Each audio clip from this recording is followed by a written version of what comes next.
স্থানীয় সাথে সবসময় সংঘর্ষ 50 জনের সাথে আমরা যেটা শুনছি এবং পাশাপাশি আরো 3000 সোশ্যাল ইমোশনাল সাবজেক্ট আছে সেটা এবং ইংলিশটা বাদ দেওয়া হচ্ছে এবং এগুলো শুধুমাত্র ইউনিসেফ ডিসিশন নেয়নি, আমাদের যে এডুকেশন সেক্টর আছে বিভিন্ন পার্টনারের সাথে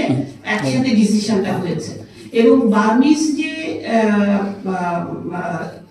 ইয়েটা আছে কারিকুলাম সেটা তো ভলান্টিয়ার বা টিচার কিছু লাগবেই, এটা তো হোস্ট কমিউনিটি দ্বারা সম্ভব না এবং এই জন্যই আমাদের এই পেইনফুল ডিসিশনটা নিতে হচ্ছে। বাট যেটা ও বারবার করে বলছে যে আসলে আমাদের ফান্ডিং ক্রাইসিস, কারণ আমরাও এরকম একটা ক্রিটিক্যাল সময়ের মধ্যে দিয়ে যেতে চাই না, হ্যাঁ চাচ্ছিলাম না এবং সেই জন্য গত কয়েক মাস রিগোরাস এক্সারসাইজ হচ্ছে, বিভিন্ন ডোনারের সাথে মিটিং, গভর্নমেন্টের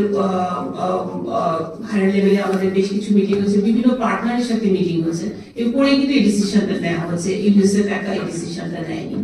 The second thing, we are appealing to money so that in the 29th of June we can open all the learning facilities, grade kindergarten 1 and 2 with all the Rohingya teachers, whatever, and then all of the things where we have host community volunteers in grade 3 up to grade 10. So there's two different things. Starts, and so schools were closing anyway.